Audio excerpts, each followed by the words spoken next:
In this video, I will guide you on how to use OnePay at Walmart. First, download the OnePay app from Play Store or App Store and launch it open.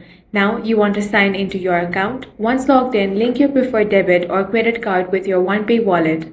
Now, if you're shopping in the Walmart store, take your items to the checkout and let the cashier know you'll be paying with OnePay. Open the OnePay app. Now select the payment option and scan the QR code displayed at the register. Once the payment is authorized, your purchase will be completed. If you're shopping on the Walmart website or the Walmart app, then you want to add all of your items to your cart. Then tap on the cart icon and proceed to checkout. Under the payment section, find OnePay as your payment method. Select that, then follow the on-screen instructions to authorize the payment and complete your order. When you use OnePay at Walmart, you may earn rewards on eligible purchase, which can be redeemed for cashback if you have a OnePay cash account.